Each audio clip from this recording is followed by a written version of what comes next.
स्वागतम स्वागतम सुस्वागतम. नमस्कार श्रोते हो, राजश्री अँड कुणाल टॉक्स या मराठी युट्यूब चॅनलमध्ये मी कुणाल आपलं मनापासून सहर्ष स्वागत करतो. गौरव कार्याचा, गौरव व्यक्तिमत्वांचा विशेष मुलाखत सत्र टॉक विथ कुणाल शो मध्ये आपले जी मान्यवर आज लाभलेले आहेत ते श्री दिलीप स्वामी सर, जे IAS ऑफिसर आहेत आणि सध्या ते मुख्य कार्यकारी अधिकारी, चीफ एक्झिक्युटिव्ह ऑफिसर, सोलापूर जिल्हा परिषद या ठिकाणी ते आता कार्यरत आहेत. आणि याचा आपण पार्ट 1 सुद्धा प्रदर्शित केला होता आणि त्याला खूप उदंड प्रतिसाद या ठिकाणी मिळाला. सरांनी त्यांच्या संघर्षमय प्रवासासंदर्भात त्या ठिकाणी माहिती दिली. जे शेतकऱ्यांची आत्महत्या रोखण्यासाठी सरांनी जे 12 अभिनव उपक्रम त्या ठिकाणी घेतलेत, अतिशय चांगला प्रतिसाद त्या उपक्रमांना मिळाला आणि त्या संदर्भात सुद्धा सविस्तर माहिती सरांनी त्या ठिकाणी दिली. आणि ह्या भागामध्ये सुद्धा आपण सरांचे जे उपक्रम आहेत, तो संघर्षमय प्रवास त्यांना करावा लागला. कारण सरांनी अनेक उपक्रम घेतले, पण ज्या लेखामध्ये मी जे मागच्या पुस्तकाचा उल्लेख केला होता, खरेखुरे आयडॉल्स, त्याच्यामध्ये सुद्धा सरांनी सांगितलेलं आहे की प्रत्येक उपक्रम हे यशस्वी झाले असे नाही. काही उपक्रमांमध्ये अडथळे आले, काही संकट आले, पण त्या संकटांवरती मात करून त्यांना कशा पद्धतीने यशस्वी सरांनी केलं त्या संदर्भात या मुलाखतीमध्ये आपण जाणून घेणार आहोत. आणि ह्याच भागामध्ये एक नवीन मोटिवेशन, आजचा जो विषय आहे सेल्फ अनालिसिस आणि how to contribute to the society, म्हणजेच मी एक इंडिव्हिज्युअल म्हणून, एक सिटीजन म्हणून, एक जागरूक नागरिक म्हणून मी समाजाला कशा पद्धतीने कॉन्ट्रीब्युट करू शकतो, योगदान कसं देऊ शकतो, या संदर्भात सुद्धा आज आपण सरांकडनं जाणून घेणार आहोत. सर, स्वागत आहे आपलं राजश्री कुणाल टॉक्स या मराठी चॅनलच्या या दुसऱ्या भागामध्ये, टॉक विथ कुणाल शो मध्ये. सर,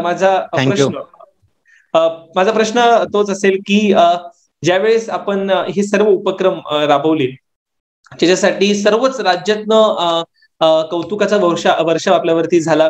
मान्य उपमुख्यमंत्री असतील, मान्य मुख्यमंत्री, त्याचप्रमाणे अनेक मंत्री असतील, आयुक्त, यांच्याकडनं आपल्याला गौरवपत्र आले, सन्मान आपल्या ठिकाणी झाला.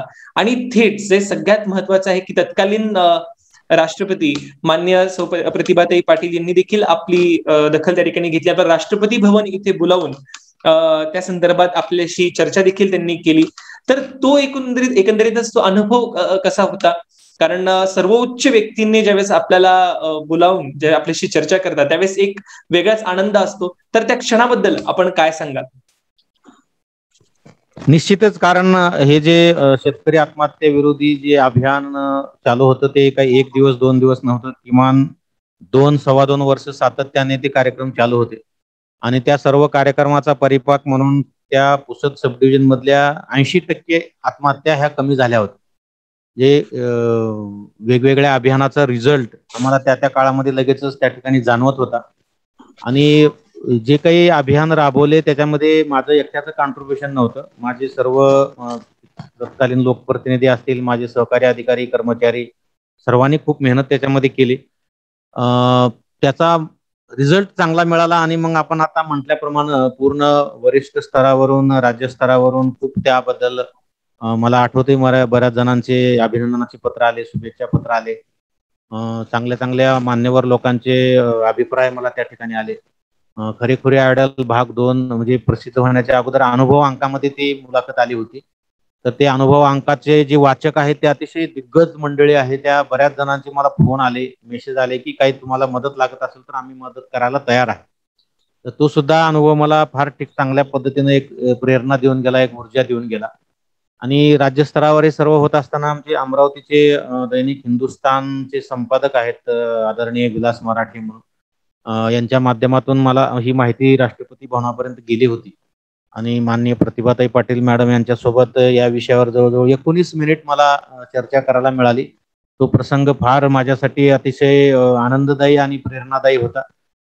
एखाद्या राज्यस्तरीय अधिकाऱ्यांना राष्ट्रपती भवनामध्ये जाऊन चर्चा करण्याची संधी मिळते, ती जवळजवळ 19 मिनिट.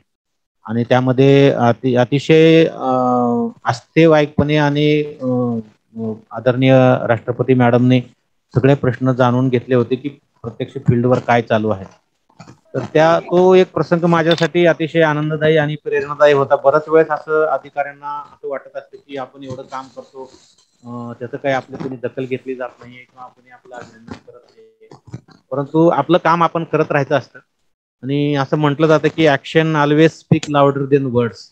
म्हणजे मी काय करतो हे माझ्या तोंडून, माझ्या शब्दातून सांगण्यापेक्षा आपण कृती करत राहिलं तर ती कृती ही फार मोठ्यानं आणि मोठ्या आवाजात बोलत असते.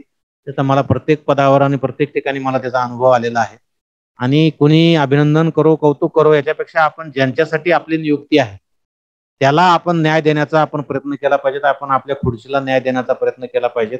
अशा पद्धतीनं कामकाज केल्यामुळं खूप एक सोशल काम करताना म्हणजे स्वतःची नोकरी करत करत आपण सोशल ऍक्टिव्हिटी खूप मोठ्या प्रमाणामध्ये करू शकतो.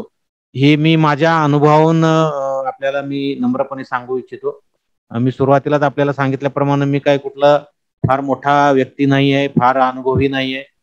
मी या मुलाखतीच्या माध्यमातून कोणाला ज्ञान किंवा मार्गदर्शन करण्याचा माझा बिलकुल प्रयत्न नाहीये. परंतु स्वतःचा जो अनुभव आहे तो शेअर करताना मला या ठिकाणी निश्चितपणे आनंद होतोय की शेतकरी आत्महत्याच्या अनुषंगानं काम केलं, त्याचप्रमाणे मी कुपोषण विरोधी सुद्धा काही ठिकाणी काम फार मोठ्या प्रमाणामध्ये काम केलेलं आहे. गर्भलिंग तपासणी जे मुलीचे गर्भात हत्याचे जे प्रमाण होतं ते सुद्धा फार मोठ्या प्रमाणामध्ये होतं. ते सुद्धा माझं यवतमाळ, नांदेड या ठिकाणी मी फार मोठ्या प्रमाणामध्ये त्याच्यामध्ये काम केलं. व्यसनमुक्तीसाठी मी काही ठिकाणी काम केलेलं आहे. जलसंधारणाचं बऱ्याच ठिकाणी काम केलेलं आहे. नांदेडला आमचे आठवते जिल्हाधिकारी डॉक्टर श्रीकर परदेशी सर होते. त्यांच्या मार्गदर्शनाखाली आम्ही वनराई बंधाऱ्याचं फार मोठं काम त्या ठिकाणी परिसरामध्ये आम्ही तयार केलं होतं. म्हणजे जे जे विषय समाजासाठी चांगले आहेत, उपयुक्त आहेत आणि त्याच्यामधून सामाजिक हित जोपासलं जातं ते काम करण्याकरता माझा नेहमी ओढा राहिलेला आहे. आणि अदर देन डिपार्टमेंट काम करत असताना किंवा सामाजिक ऍक्टिव्हिटी करत असताना स्वतःचं जे काम आहे, एक अधिकारी म्हणून जी जबाबदारी आहे, जे अधिकारी म्हणून तुम्हाला जे टार्गेट पूर्ण करायचं आहे, जे तुमचा अजेंडा जो आहे, तुमचा जॉब चार्ट आहे, त्या विषयाकडे बिलकुल दुर्लक्ष होऊ दिलं नाहीये. त्या विषयामध्ये माझ्या डिव्हिजनमध्ये म्हणा किंवा राज्यामध्ये टॉप राहत राहत हे बाकी ऍक्टिव्हिटी केलेल्या असल्यामुळं मला त्याच्यामध्ये आनंद हा माझा द्विगुणित झालेला आहे. माझ्या डिपार्टमेंटच्या माझ्या पदाचंही काम चांगल्या पद्धतीने झालं आणि सोशल ऍक्टिव्हिटी सुद्धा चांगल्या पद्धतीने त्या ठिकाणी पार पडल्या. नक्कीच. सर, एकूणच आपलं हे सर्व आपण जे या ठिकाणी सांगितलं, आपला जो अनुभव आपण या ठिकाणी सांगितला, सकाळीच आपली मुलाखत घ्यायच्या पहिले जे काही पुस्तकाचं वाचन सुरू होतं त्याच्यामध्ये एक विषय असा होता, एक चॅप्टर होता की आपण खूप प्रयत्न केले तरी पण यश मिळत नाही अशी अनेक जणांची तक्रार असते. पण एकूणच आपल्या व्यक्तिमत्वाचा अभ्यास केला गेल्यानंतर एक लक्षात आलं की आपण कार्य करत जावं, नक्कीच त्याची कुठे ना कुठेतरी दखल घेतली जाते, नक्कीच कुठे ना कुठेतरी परिवर्तन घडत असतं, पण ते आपल्याला कळत नसतं.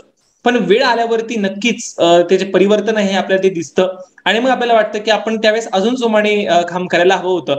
पण मी सर्वच आपले जे श्रोते आहेत त्यांना मी नक्कीच सांगेल की आपण आता जे कार्य करत आहात ते अधिक जोमाने करण्याचा प्रयत्न करा. सर्वस्वी 100% डेडिकेशन आपण जर ते केलं तर नक्कीच यश आपलं आहे.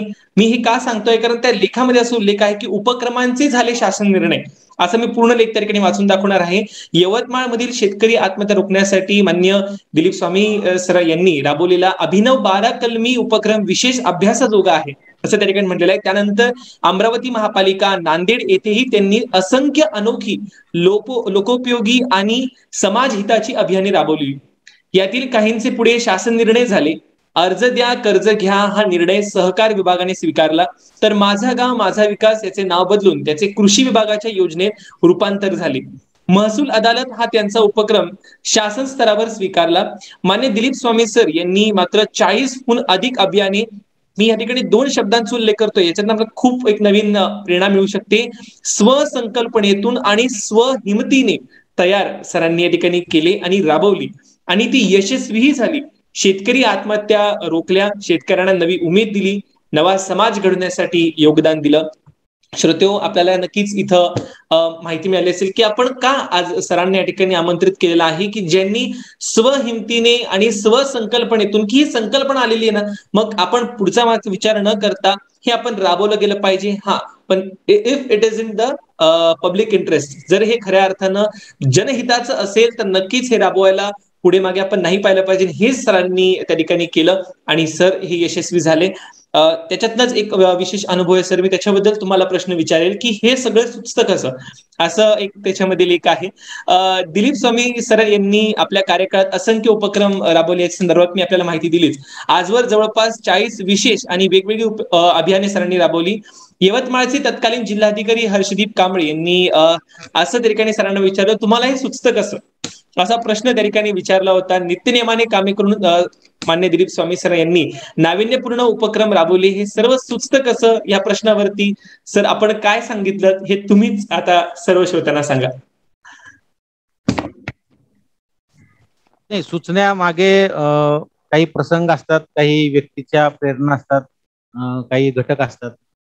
बऱ्याच वेळेस दौरे करत असताना किंवा कार्यालयामध्ये आला असताना, लोकांशी चर्चा करत असताना बऱ्याच गोष्टी सुचत असतात. आपले कान आणि डोळे जर आपण उघडे ठेवले तर बऱ्या गोष्टी आपल्याला नजरेस येऊ शकतात, आपल्या कानावर येऊ शकतात आणि त्याच्या माध्यमातून एक सामाजिक चळवळीची जाण असल्यामुळं एखादा प्रसंग समोर आल्यानंतर त्या प्रसंगाला कसं कॅच करायचं आणि त्याच्यातून तो प्रश्न पुन्हा इतरांच्या आयुष्यामध्ये येऊ नये यासाठी काय करायचं, यासाठी मी सतत जागृत असतो आणि त्या माध्यमातूनच हे 40-42 अभियान माझ्या हातून झालेत. हे अभियान तयार करत असताना मी गोष्ट एक अत्यंत नम्रपणे आपल्याला सांगितलं पाहिजे की या सर्व अभियानाचे जे ड्राफ्ट आहेत हे मी स्वतः हाताने लिहिलेले आहेत आणि ते रात्री उशिरा एकट्यात बसून लिहिलेले आहेत. म्हणजे कुठेही मी स्टेनो किंवा पीए किंवा कर्मचारीचा उपयोग न करता, कारण जे हृदयात आहे ते डोक्यात येणं, जे डोक्यात आहे ते कागदावर येणं, यासाठी आपणच असलं पाहिजे आणि आपल्याच हातात लेखणी असले पाहिजेत असं माझं स्वतःचं मत आहे. आणि आज इथं सोलापूरमध्ये सुद्धा 1 वर्ष होत आलंय. 1 वर्षामध्ये जवळजवळ 17 एक अभियान झाले. त्या 17 अभियानाचे माझ्या हाताने लिहिलेले ड्राफ्ट आजही माझ्या पीएकडे फाईलमध्ये तयार आहेत. आपण कोणी कधी येऊन पाहू शकता. आणि ते स्वतः लिहिल्यानंतर आपल्याला जे काय अभिप्रेत आहे, कशा पद्धतीनं त्याच्यात नेमकं पार्श्वभूमी काय आहे, माझ्या प्रत्येक अभियानाचा पहिले 2-3 पॅराग्राफ ती पार्श्वभूमी असायची. म्हणजे वा मी विनाकारण हे तयार नाही करत, की हे काम करण्यामागे ही पार्श्वभूमी आहे. मग हे काय करणं आवश्यक आहे त्याच्यामध्ये येते. नंतर हे कशा पद्धतीने करायचं, कुणी करायचं, कोणत्या कोणत्या तारखेला कोणते कोणते काम कुणी करायचं आणि त्याचा रिझल्ट कसा येईल, हे सगळं मी किमान 10 ते 12 पानामध्ये माझं प्रत्येक ड्राफ्ट तयार झालेला आहे.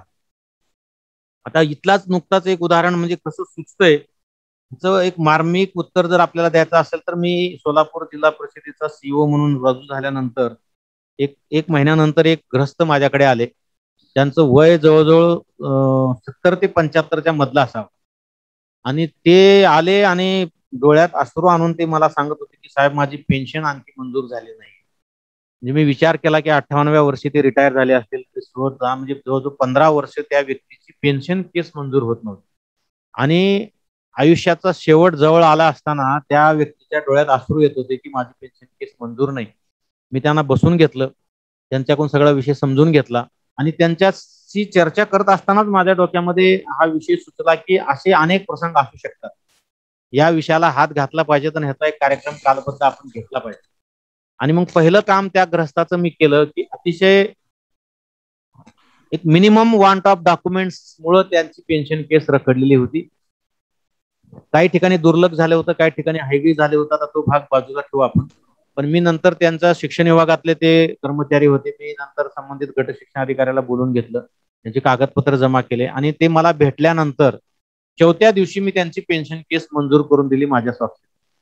आणि 5व्या का 6व्या दिवशी ते परत रडत माझ्याकडे आले. तुम्ही 15 वर्षापासून मी चक्करा घालतोय, तुम्ही 15 दिवस सुद्धा घेतले नाही तर माझे केस मंजूर केले. तुमच्या कुटुंबाला माझे पूर्ण आशीर्वाद आहे. आणि मग त्यांच्या चेहऱ्यावरचा जो आनंद होता तो घेऊन मी घरी गेलो आणि त्याच दिवशी मी एक ड्राफ्ट तयार केला की पेन्शन केसेस जेवढ्या काही प्रलंबित आहेत त्याच्या संदर्भातला एक कार्यक्रम मी घेतला, त्याचं एक अभियान तयार केलं. आणि मला तुम्हाला सांगायला आनंद होतो की जिल्हा परिषदमध्ये 110 पेन्शन केसेस ह्या अनेक वर्षापासून प्रलंबित होत्या. त्या 110च्या 110 पैकी 108 केसेस आम्ही 2 शनिवार रविवार सुट्टीचे, म्हणजे आमच्या जे कॅपो आहेत आमचे श्री अजय पवार आणि त्यांच्या टीमचंही मला अभिनंदन केलं पाहिजे. त्यांची संपूर्ण टीम आम्ही घेऊन बसलो, मी स्वतः बसलो आणि शनिवार रविवार सुट्टीचे 2 शनिवार रविवार आम्ही बसून 110 पैकी 108 पेन्शन केसेस आम्ही निकाली काढून दिले. म्हणजे सुचतंय कसं, त्याचं एक बेसिक असं आहे की मग कुठेतरी दौऱ्यावर जातं, दौऱ्यावर गेलं कुठेतरी काहीतरी दुःख सांगतंय, काहीतरी वेदना सांगतंय. आणि आता नुकतंच आम्ही सोलापूर जिल्हा परिषदेच्या शाळा सौंदर्यीकरणाचा एक फार मोठा उपक्रम आम्ही घेतलाय, स्वच्छ शाळा सुंदर शाळा अभियान.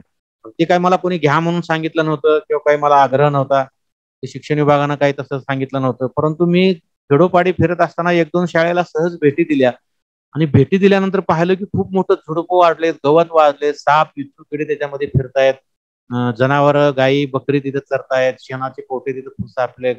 ज्या इमारतीला आपण सरस्वतीचं मंदिर म्हणतो त्याच्या परिसरामध्ये आणि त्या मंदिराच्या आत जर अशा परिस्थितीचं चित्र पाहिल्यानंतर कुठलाही संवेदनशील माणूस शांत बसू शकत नाही. आणि ते पाहिल्यानंतर वाटलं की आता आपण ह्याचा निधी मागणं, शासनाकडे प्रस्ताव पाठवणं, याला 1 वर्ष निघून जाईल. आणि म्हणून मग मी असंच रात्री बसून एक ड्राफ्ट तयार केला. दुसऱ्या दिवशी शिक्षण विभागाची बैठक घेतली. तिसऱ्या दिवशी सगळ्या केंद्र प्रमुख जिल्ह्यातली त्यांची झूम मिटिंग घेतली. केंद्र शिक्षकाच्या फार मोठ्या संघटना आहेत त्या संघटनेची बैठक घेतली आणि त्यांना मी पटवून दिलं की ह्या इमारती हे आपलं सर्वस्व आहे. शिक्षक म्हणून, केंद्र प्रमुख म्हणून, मुख्याध्यापक म्हणून आपल्याला ह्या इमारतीपेक्षा महत्वाची इमारत जगामध्ये कुठलीही नाहीये हे त्यांना त्यांच्या मनात जाऊन, त्यांच्या हृदयात जाऊन जेव्हा त्यांना पटवून सांगितलं आणि मी स्वतः कॉन्ट्रीब्युशन दिलं एका शाळेसाठी आणि नंतर लोकांना सांगितलं, आवाहन केलं की तुम्ही कॉन्ट्रीब्युशन द्या. तुम्हाला सांगायला मला खूप आनंद वाटतो की जिल्ह्यामध्ये 3,86,00,000 रुपये लोकांनी वर्गणी दिली स्वतःहून आणि आज जिल्ह्यामध्ये माझ्या 2,800 शाळापैकी 2,300 शाळा ह्या इतक्या स्वच्छ आणि सुंदर झाल्यात की इतर जिल्ह्यातले लोक पाहायला येत आहेत शाळा. आणि आता जेव्हा शाळा सुरू होतील आणि त्या शाळा सुरू झाल्यानंतर मुलं जेव्हा शाळेत येतील तर त्यांच्या चेहऱ्यावरचा जो आनंद आहे ना तो अनमोल आहे. त्याची किंमत आम्ही कुणी करू शकत नाही. आणि एका न्यूज चॅनलचे आमचे एक मित्र आहेत त्यांनी असंच शाळेचं शूटिंग घेतलं सगळे आणि त्यांनी मुद्दाम त्यातल्या 2-4 मुलांना बोलवलं शाळा पाहायला. ते मुलं बागडत जेव्हा शाळेत धावत आले आणि शाळेच्या कंपाऊंड मध्ये आत आल्याबरोबर ते शाळेचं चित्र बघितल्यावर ते स्तब्ध थांबले की ही आपली शाळा आहे का. आणि त्यांच्या चेहऱ्यावरचा जो आनंद आहे त्याने तो टिपलेला आहे. तो आनंद मी पाहिल्यानंतर मला वाटलं की आपण 2 महिन्याची जी मेहनत केली ती कामी आलेली. म्हणजे सुचण्यामागचं हे असं बऱ्याच ठिकाणी प्रसंग आहेत, काही घटना आहेत, काही व्यक्ती आहेत, त्याच्यातून हे सुचत असते. नक्कीच सर, स्वच्छ शाळा सुंदर शाळा ही जी संकल्पना आहे त्याचं आम्ही एबीपी माझावरती सुद्धा त्याचं पूर्णच आम्ही जी न्यूज आली होती ती आम्ही पूर्ण पाहिली. मी आमच्या सर्वच परिवाराकडनं आणि राजश्री कुणाल टॉक्स या मराठी चॅनलच्या सर्व श्रोत्यांकडनं आपलं विशेष अभिनंदन सर या ठिकाणी व्यक्त करतो की आपण जे एक विशेष कार्य केलेलं आहे. मुळात मला तुम्हाला सॅल्यूट करायचं वाटतं. आपण इतकं एकटं व्यक्ती एवढं सगळं काही करू शकतो. मुळात मला त्या ठिकाणी प्रेरणा मिळाली.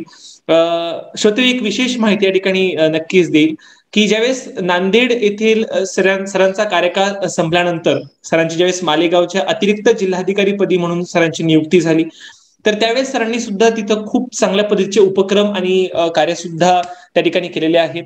आपल्याला माहिती असेल आपण मागच्या 2 ते 3 मुलाखतींमध्ये आताचे जे साखर आयुक्त आहेत महाराष्ट्राचे जे पुण्यामध्ये जे कार्यरत आहेत शेखर गायकवाड सर त्यांची आपण मुलाखत त्या ठिकाणी घेतली. तर शेखर गायकवाड यांनी महसूल कायद्याबाबत काही गोष्टीतून जे प्रबोधन केले होते त्याचं सरांनी 50 पोस्टर्स त्यांच्या कार्यालयामध्ये लावलीत. अगदी छोटंच आहे बघा. मी नेहमी सांगतो की छोट्या छोट्या गोष्टीतनं एक फार मोठं परिवर्तन घडत असतं. तर मान्य दिलीप स्वामी सरांनी सुद्धा ते तसे पोस्टर्स वगैरे लावून जनप्रबोधन करून हे कार्य त्या ठिकाणी केलेले आहेत. विशेष सरांनी त्याच्यामध्ये स्वयंप्रेरणेचा सुद्धा फॉर्म्युला दिलेला आहे. त्या संदर्भात सुद्धा मी सरांना प्रश्न विचारणार आहे की एवढं सगळं करत असतानाच कुठं ना कुठेतरी तुम्हाला टीम वर्क, टीम मॅनेजमेंट हे फार महत्वाचं असतं. इथे म्हटलंय की कोणतीही शासकीय योजना उपक्रम यशस्वी करायचा असेल तर सर्व टीम झोकून देऊन सहभागी होणे आवश्यक असते. यासाठी मान्य दिलीप स्वामी सरांनी विशेष प्रयत्न केले. अशा उपक्रमांना सुरुवातीला नकारात्मक प्रतिसाद मिळायचा, मग ते सर्वांची मीटिंग त्या ठिकाणी घ्यायचे, थोडं आध्यात्मिक मार्गदर्शन करायचे. आपल्याला माहिती असेल की आपण देखील अनेक आपल्या मुलाखतींच्या माध्यमातून आध्यात्मिक मार्गदर्शन सुद्धा आपण करतो आणि आपण तसं त्याला प्रमोट सुद्धा करत असतो. कारण कुठं ना कुठेतरी आपण त्याचा जर आधार घेतला, आपण एक छानसं कोट सुद्धा आहे सर की if science is a vehicle spirituality drives it.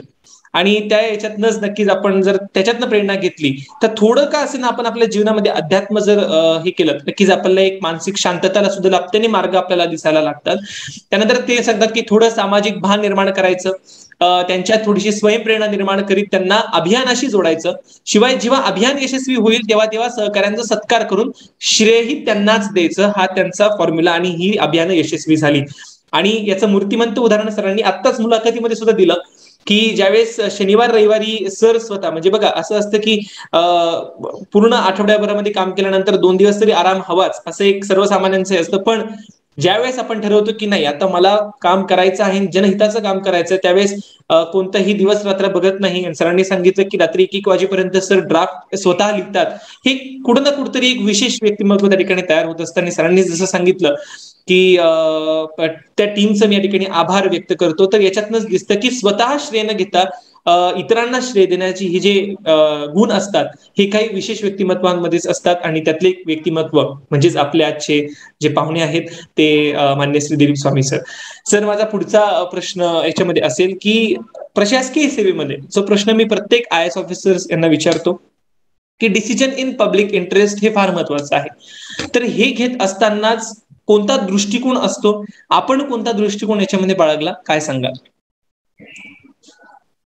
नाही, दृष्टिकोन हा सर्वात महत्वाचा भाग असतो कामकाज करताना. कारण आपला जर एखाद्या प्रसंगाकडे, एखाद्या घटनेकडे किंवा एखाद्या कामकाजाकडे बघण्याचा दृष्टिकोन कसा आहे त्यावर पुढचं सर्वस्व अवलंबून असतं. आणि प्रशासकीय अधिकारी म्हणून काम करत असताना एका बाजूनं खूप बंधनं असतात. सिव्हिल सर्व्हिस रूल्स म्हणा किंवा UPSCने तयार केलेले IAS अधिकाऱ्यांच्या संदर्भातले रूल्स म्हणा, या दायऱ्यामध्ये राहून काम करत असताना आपल्याला आपलं समाजहित हे कसं जोपासता येईल. कारण शेवटी प्रत्येक अधिकारी कर्मचारी हा लोकांसाठी असतो.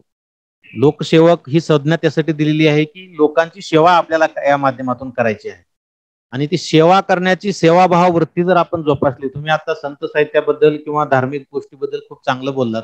आणि माझा प्रत्येक ठिकाणी आग्रह असतो की मी प्रत्येक आमच्या अधिकारी कर्मचाऱ्याला हे आवर्जून सांगत असतो की तुम्ही कुठल्याही धर्मात असा, कुठल्याही संप्रदायात असा, कुठल्याही भक्ती मार्गात असा, पण तुम्ही संत साहित्याला किंवा अध्यात्माला पकडून राहा.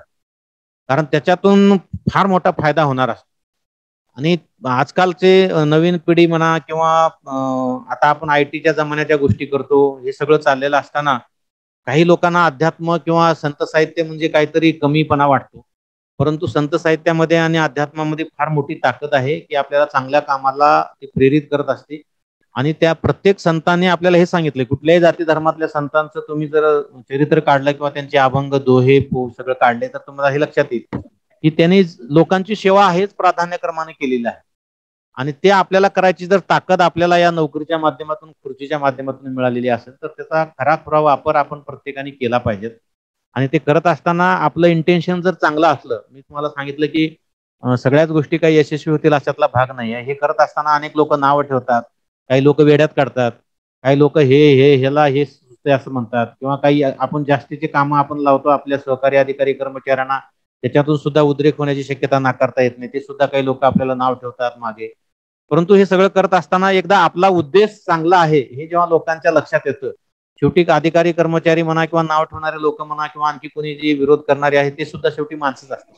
आणि त्यांना एकदा ह्याची जाणीव झाली की हा उद्देश फार मोठा आहे, फार चांगला आहे आणि यामध्ये यांचं काही स्वार्थ नाही आहे किंवा यांचा काही हेतू नाही आहे, असं जेव्हा त्यांना वाटायला लागतं तेव्हा ते स्वतःहून काम करायला तयार होतात. आणि असाच एक प्रसंग मला तुम्हाला आता इथला पण सांगितला पाहिजे की इथं सुद्धा मी कोरोनाच्या नियंत्रणासाठी 13 अभियान राबवले होते आणि त्याची खूप मोठी प्रसिद्धी पण झाली. आणि त्याच्यामुळं मला माननीय राज्यपाल महोदयांच्या हस्ते राजभवनामध्ये परवा सत्कार झाला. तर त्याच्या अगोदर काही आमच्या अधिकारी कर्मचाऱ्यामध्ये हे सूर होता की साहेबांना पुरस्कार घ्यायचे म्हणून साहेब काम करतात की काय, असं माझ्या कानावर आलं होतं. पण मला त्याचं वाईट काही वाटलं नाही, त्यांना वाटलं असणं हा त्यांचा भाग आहे. परंतु मी अत्यंत नम्रपणे सांगतो की जेव्हा मला हा राजभवनातला हा पुरस्कार मिळत होता त्याच्या अगोदर मी त्या आयोजकांना फोन करून सांगितलं की तुम्ही जे प्रमाणपत्र देणार आहे त्याच्यावर नाव कोणाचं आहे. त्यांनी सांगितलं तुमचं नाव आहे. मी त्यांना विनंती केली की तुम्ही माझं नाव कट करा, माझं नाव खोडून टाका आणि त्या ठिकाणी फक्त जिल्हा परिषद सोलापूर एवढं नाव टाका. त्यांनी मला विचारले असं का, तर मी एकट्याने हे काम केलेलं नाहीये, माझ्या जिल्हा परिषदेतल्या अखत्यारीतल्या सगळे लोकप्रतिनिधी, अधिकारी, कर्मचारी, सहकाऱ्यांनी काम केलेलं आहे. त्याच्यामुळं मला एकट्याला पुरस्कार नको, तुम्ही जिल्हा परिषदला. त्यांनी तिथून मला सॅल्यूट केलं की तुमच्या ह्या विचाराला आम्ही म्हणे नम्रपणे इथून सलाम करतो. आणि त्यांनी त्यांच्या मनात नसताना ते खोडलं. आणि इथं जेव्हा मग मी मिटिंग झाली आमच्या सभागृहात, जेव्हा मी ते सांगितलं लोकांना की काही लोक मला असं म्हणत होते, परंतु त्याच्या अगोदर कितीतरी अगोदर हा सत्कार झाला, कितीतरी अगोदर हे मला नको आहे, मी माझ्या लोकांना द्या म्हणून मी राज्यपाल महोदयांचं प्रमाणपत्रावर त्यांचं नाव टाकलेलं आहे. म्हणजे हे असं सुद्धा बराच वेळ होत असतं. क्रेडिट घेणं हा माझा कधीच उद्देश राहिलेला नाहीये. मी माझ्या शिपायाला सुद्धा मी त्याच्या कामाचं क्रेडिट देत असतो. एखाद्या अभियानामध्ये शिपायानं सुद्धा काम केलेलं असतं. त्यामुळे कुठल्याही एखाद्या वरिष्ठ पातळीवर काम करताना कुणी असं वाटून घेण्याचं काही कारण नसतं की हे माझ्यामुळं झालेलं आहे. आणि मी हे सातत्यानं हे फार जाणीवपूर्वक ही गोष्ट जोपासलेली आहे की माझ्यामुळं झालं हे मी कधी कुठेही उल्लेख केलेला नाही आणि मलाही स्वतःला तसं मी कधी वाटू दिलं नाहीये. कारण असं वाटणं म्हणजे एकदा अहंकार माणसाच्या मनात आला की मग ते फेल्युअर व्हायला प्रारंभ त्या ठिकाणी होत असतो. कारण शेवटी आपण सगळे मिळून काम करत असतो आणि मी नेहमी मीटिंगमध्ये ते सांगत असतो, मिले सूर मेरा तुम्हारा तो सूर बने हमारा. ही पंक्ती मी प्रत्येक मीटिंगमध्ये सांगत असतो. एकमेका सहाय्य करू अवघे धरू सुपंत, या पंक्तीनंच आपल्याला काम करायचं आहे. कुठलाही माणूस एकला चलो रे चालू शकत नाही आणि यशस्वी होऊ शकत नाही. आणि मग आपल्या मनामध्ये समाजसेवेची जी भावना आहे, जी ज्योत आहे, ती ज्योत आपल्याला दुसऱ्याच्या मनामध्ये पण जागृत केली पाहिजे. तरच ते लोक चांगल्या पद्धतीने काम करू शकतात. नाहीतर शासकीय साच्या बंद मध्ये राहून मी फक्त 10 ते 5 काम करतो आणि काहीतरी जगावेगळं करून दाखवतो मला, तर ते कोणाच्याने शक्य होणार नाही. त्याच्यामुळं प्रत्येक अधिकारी कर्मचाऱ्यांनी काम करत असताना ठराविक काम करणं वेगळं आणि त्याच्या पलीकडे जाऊन जगासाठी जनकल्याणासाठी काम करणं वेगळं. ही जर भावना जोपासली तर निश्चितपणे चांगल्या पद्धतीने काम आपण करू शकतो. नक्कीच. सर आपण इथं की खूप छान मार्गदर्शन या ठिकाणी केलं आम्हा सर्वांना, की ज्यावेळेस कोणतंही कार्य एक खूप उत्कृष्ट घडवायचं असतं त्यावेळेस सगळ्यांना सोबत घेऊन जाणं अत्यंत महत्वाचं आहे.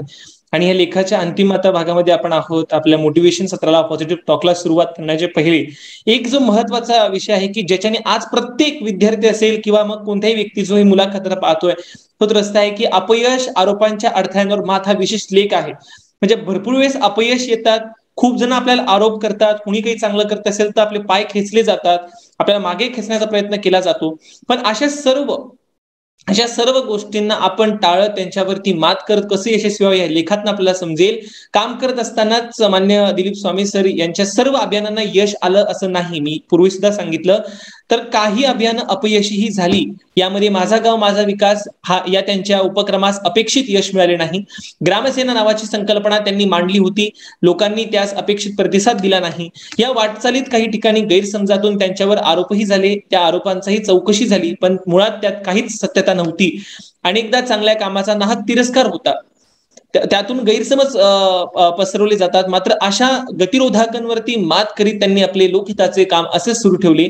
मी स्वतःला, सर काय म्हणतात याच्यातनं खूप प्रेरणा घेण्यासारखं आहे, की मी स्वतःला आणि ईश्वराला साक्षी ठेवून सतत काम करीत गेलो आणि चांगले काम होत गेले.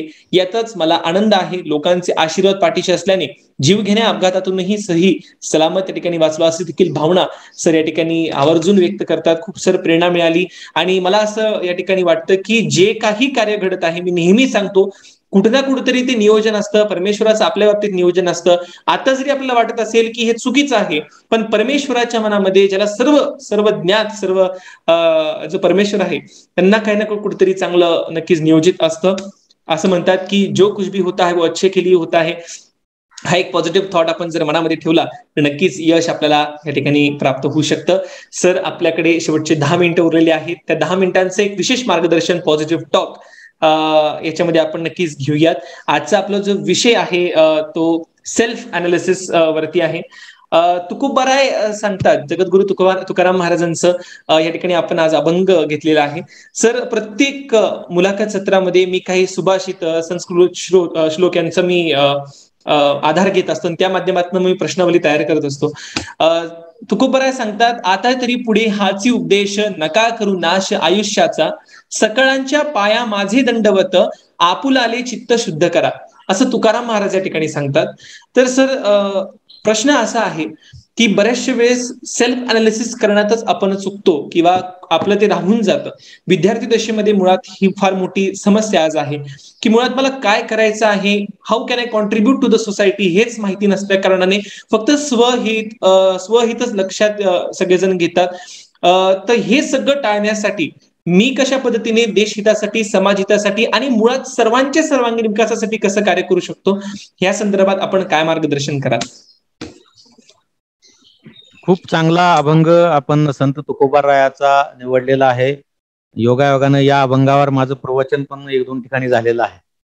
आणि चित्त आपापले चित्त शुद्ध करा, हा जो संदेश तुकोबारायाने दिलेला आहे तो आपल्या फक्त प्रशासकीय दृष्टिकोनातून नाही, पण आपल्या संसारिक दृष्टिकोनातून सुद्धा, व्यावहारिक दृष्टिकोनातून सुद्धा फार महत्वाचा आहे. कारण चित्त शुद्ध हा एक बेस आहे. जर आपला बेस चित्त शुद्धावर असेल, म्हणजे आपलं मुळात चित्त शुद्ध आहे, आपले विचार शुद्ध आहेत, आपलं मन शुद्ध आहे, तर त्याच्यावर जे काही उभं राहणार आहे ते नक्कीच चांगलंच असणार आहे. त्याच्यामध्ये किंतु परंतु येण्याचं किंवा बाळगण्याचं कुठलंही त्यामध्ये कारण नाहीये.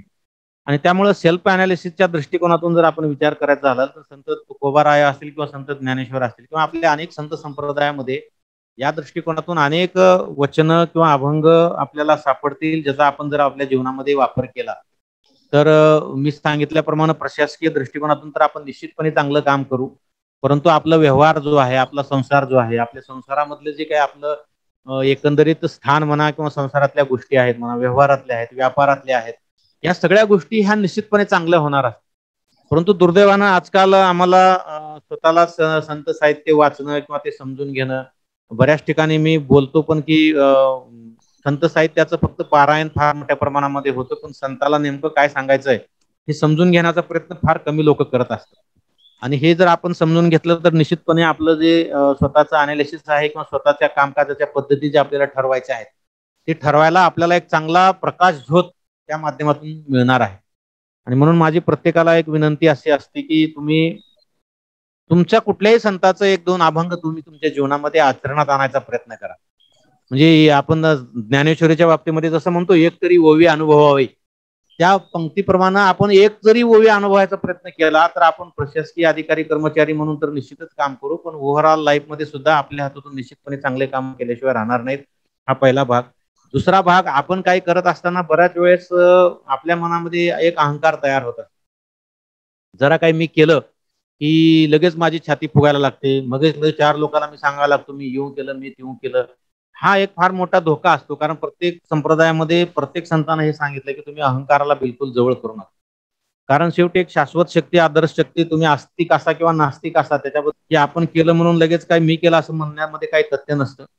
की एक संत एका ठिकाणी म्हणतात की आम्ही भाऊल्याच्या जाती सूत्रदोरी तुझे हाती, आम्ही भाऊल्याच्या जाती सूत्रदोरी तुझ्या हाती, जैसे नाचविसी देवा तैसे नाचू सदाशिवा. म्हणजे कुणीतरी आपल्याला नाचवतंय त्याच्याप्रमाणे आपण नाचतो. म्हणजे याचा शब्दशः अर्थ आपल्याला घ्यायचा नाहीये, परंतु आपल्याकडून तुम्ही आता सुरुवातीला म्हणलं की कुणाला तर आपल्याला असं वाटतं की ह्याच्याकडून हे काम करून घ्यावं, आणि म्हणून ते एक आपल्याला कल्पना सुचणं, आपल्याला त्याची प्रेरणा मिळणं, आपण त्याच्यासाठी मेहनत करणं आणि त्या कामामध्ये यश मिळणं, हे सर्वस्वी एक आदर्श शक्तीने आपल्यासोबत काम करणारे असंख्य लोक असतात. काही लोक आपल्या समोर असतात. म्हणजे नेहमी मी म्हणत असतो की पडद्यावर काही लोक असतात, पडद्यामागे काही लोक असतात. आणि बऱ्याच वेळेस पडद्यावरच्या लोकांपेक्षाही पडद्यामागच्या लोकांचं फार त्याच्यामध्ये श्रेय असतं, कष्ट असतं, पण ती बिचारे कायम पडद्याआड असतात. म्हणून मी प्रत्येक ठिकाणच्या कार्यक्रमाच्या आभारामध्ये ही प्रत्येक ठिकाणी मी आवर्जून उल्लेख करतो की प्रत्यक्ष आणि अप्रत्यक्ष काम करणारे जे लोक आहेत त्यांचे मी धन्यवाद मानतो. आणि त्या पद्धतीने जर आपली भूमिका जर आपण ठेवली आणि आपण स्वतः श्रेय न घेता माझ्यामुळं झालं हा दर्प न येऊ देता जर आपण आपल्या कामाचं अनालिसिस जर आपण केलं, तर आपण डोळे उघडे ठेवून जर विचार केला तर आपण एकटं काही करू शकत नाहीये. टाळी सुद्धा एका हाताने वाजत नाही, तिथं मोठ्या कामाची काय गोष्ट आपण करणार. त्यामुळं ह्या सगळ्या गोष्टीचा जर विचार आपण केला आणि आपलं सेल्फ अनालिसिस करताना या 2-4 गोष्टीवर जर आपण फोकस केलं तर मला वाटतंय आपण प्रत्येक ठिकाणी, विद्यार्थी म्हणून असाल तर तुम्ही अभ्यासात यशस्वी व्हाल, अधिकारी कर्मचारी म्हणून असाल तर तुमच्या कामकाजामध्ये यशस्वी व्हाल, संसारी पुरुष असाल तर तुम्ही संसारिक पुरुष म्हणून यशस्वी व्हाल, व्यापारी असाल तर व्यापारी म्हणून यशस्वी व्हाल. त्यामुळं सेल्फ अनालिसिस करताना या 2-3 गोष्टी बेसिक ज्या आहेत त्या आपण लक्षात घेतल्या पाहिजेत असं मला नेहमी वाटतं. नक्कीच सर, आपण संपूर्णच ह्या अभंगाचं इतकं सुंदर विवेचन केलं आणि मला खूप आवडलं. म्हणजे आपण ज्या पद्धतीने सांगितलं की आपण स्वतः श्रेय न घेता आपण जर इतरांनाच, सर्वांना मिळून जर आपण जर काम केलं तर नक्कीच यश आपल्या हातामध्ये आहे. तुकाराम महाराजांनी याच्यामध्ये जे सांगितलं आहे की आपण स्वतःचं पहिले अनालिसिस केल्या गेल्यानंतर ज्यावेळेस आपण सगळंच पाहू की येस दिस आर माय स्ट्रेंथ, हे माझे विकनेसेस आहेत, जे माझे स्ट्रेंथ आहे, जी माझी ताकद आहे त्याचा मी वापर करून मी पुढे जाईल, जे विकनेसेस आहेत त्याला मी सुधारण्याचा प्रयत्न करेल आणि त्याला ताकदीमध्ये परिवर्तित करेल. ह्या जर एक पॉझिटिव्ह अप्रोच ठेवला तर नक्कीच यश हे आपला, यात काही मात्र शंका नाही. सर, खूप आनंद झाला.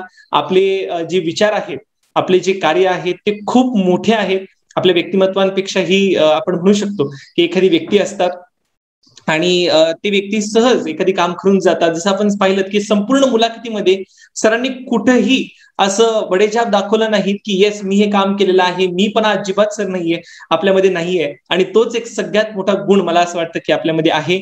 एवढ्या मोठ्या प्रशासकीय पदावरती बसल्यानंतर सुद्धा एक ग्राउंड टू अर्थ व्यक्तिमत्व आज मी पाहिलं आणि खूप मला आपल्यातनं सुद्धा एक मोटिवेशन मला मिळालेलं आहे सर. सर मनापासून खूप खूप धन्यवाद. आपण आम्हाला या ठिकाणी वेळ दिलात. जाता जातानाच नक्कीच मी आपल्यासाठी 2 शब्द सुंदर या ठिकाणी नक्कीच वापरेल की ना पूछो की मेरी मंजिल कहाँ है, ना पूछो कि मेरी मंजिल कहाँ है, अभी तो सफर का इरादा किया है, ना हारूंगा हौसला उम्र भर, ना हारूंगा हौसला उम्र भर, ये मैंने किसी से नहीं खुद से वादा किया है, ये मैंने किसी से नहीं खुद से वादा किया है. मनापासून खूप खूप धन्यवाद सर. काय सांगाल? Thank you thank you. खूप खूप आभारी आहे आणि मला वाटते डॉक्टर नरेशचंद्र काटोळे सरांचं पण आभार मानलं पाहिजेत. त्यांच्यामुळे मला तुमच्याशी वार्तालाप करण्याची संधी मिळाली. माझ्या अनेक कार्याचे ते साक्षीदार आहेत काटोळे सर.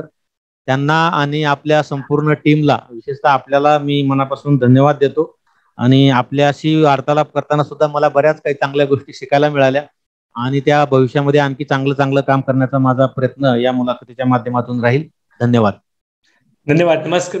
आपण आम्हाला या ठिकाणी इतक्या बिजी शेड्यूल मध्ये सरांनी आपल्याला या ठिकाणी वेळ दिला होता त्याबद्दल सरांचे सुद्धा आभार, सरांच्या टीमचे सुद्धा या ठिकाणी आभार या ठिकाणी व्यक्त करतो. श्रोते, हा व्हिडिओ जर आपल्याला आवडला असेल तर नक्कीच चॅनलला सबस्क्राईब करा, लाईक करा आणि मुळात ह्या व्हिडिओला तर खूप लाईक या ठिकाणी आपण नक्कीच द्या. त्यामुळे प्रत्यक्ष ज्यावेळेस आम्हाला सोलापूरला जाण्याची संधी मिळेल त्या प्रत्यक्ष सरांची भेट होईल, सरांचे संपूर्ण कार्य आपल्याला जवळ पाहता येईल. आपल्या सर्वांना मनापासून खूप खूप धन्यवाद.